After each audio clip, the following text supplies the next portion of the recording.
Hi, Charlotte and Evelyn. It's Pusha. I'm going to read you Corduroy the Bear. Look at this big book.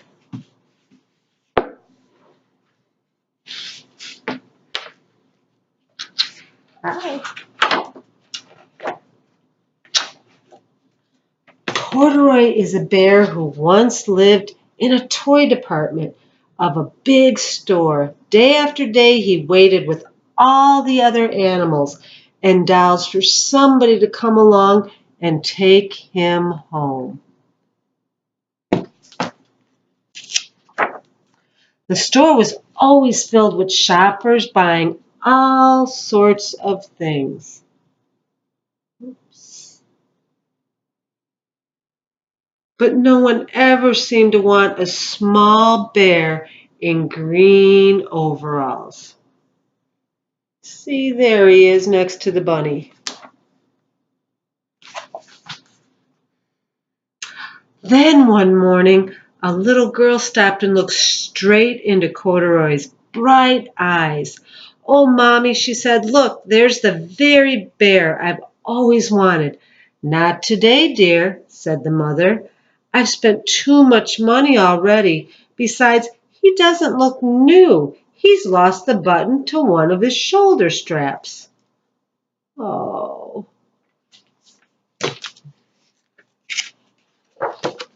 Corduroy watched sadly as they left. So sad.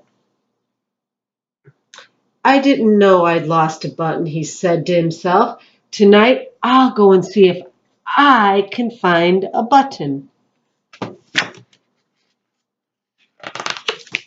Oh, these are big pages. I can't go to the right side. Late that evening, there we go. Late that evening, when all the shoppers had gone and the doors were shut and locked, Corduroy climbed carefully down from his shelf and searching everywhere on the floor for his lost button. "I wonder where it's at."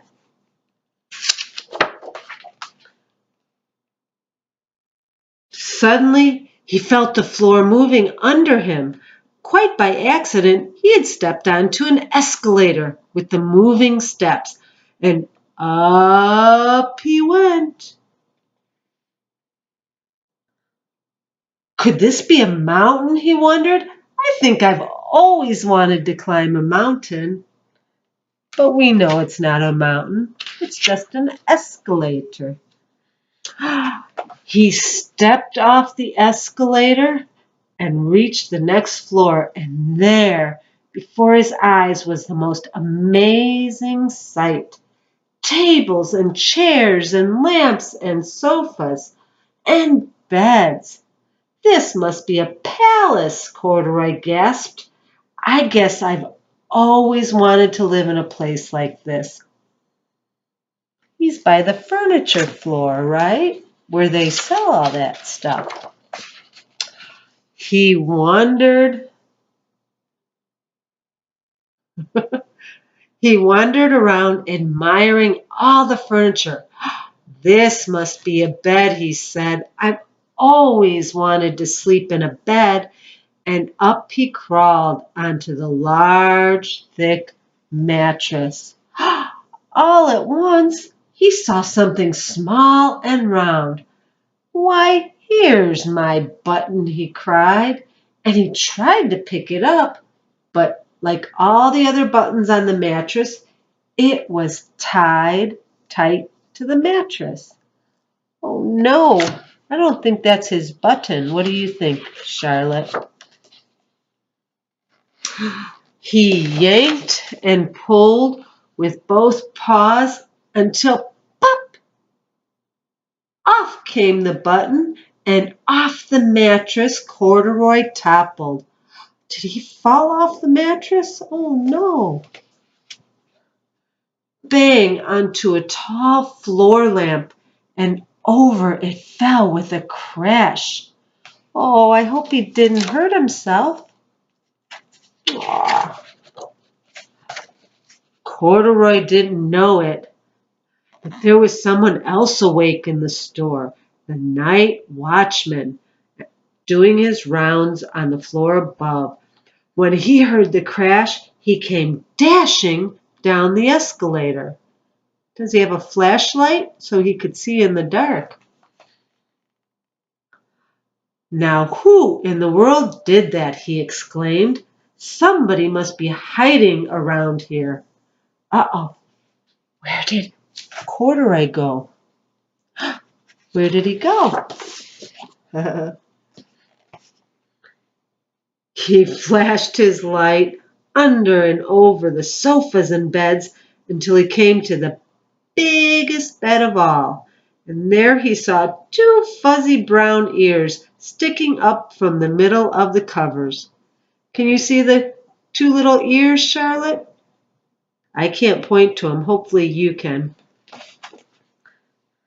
Hello, he said. How did you get upstairs? Ah, he found Corduroy.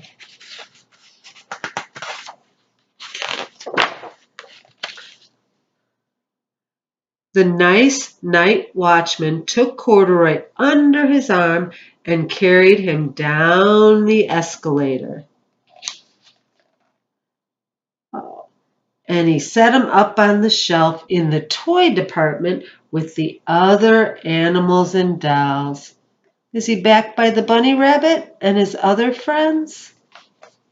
He's back on the shelf where he belongs. Corduroy was just waking up when the first customers came into the store the next morning, and there, looking at him with a big, warm, wide smile, was the same little girl he'd seen only the day before. Is she happy to see him, Charlotte? I'm Lisa, she said, and you're going to be my very own bear. Last night I counted all the money I saved in my piggy bank, and my mother said I could bring you home. Oh, she saved her own money to buy Corduroy.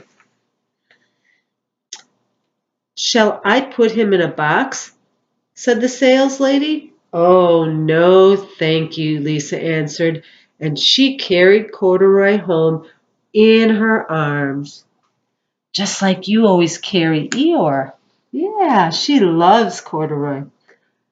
She ran all the way up 4 flights of stairs into her family's apartment and straight into her own room. Do you think she's happy to have Corduroy? I think so too. Corduroy blinked. There was a chair and a dresser and a girl-sized bed, just the right size for him. The room was small, nothing like that enormous palace in the department store. This must be home, he said. I know I've always wanted a home. Oh, does she have a cozy bedroom, Charlotte? Just like you. Lisa sat down with Corduroy on her lap and began to sew a button on his overalls. I like you the way you are, she said, but you'll be more comfortable with your shoulder strap fastened. She's sewing a button onto his overalls. Oh, you must be a friend, said Corduroy. I've always wanted a friend. Me too, said Lisa, and she gave him a big hug. The end. Does Corduroy look happy? I think he looks really happy, just like Eeyore is with you. Okay, I love you. I hope you enjoyed that story. Mwah. Bye.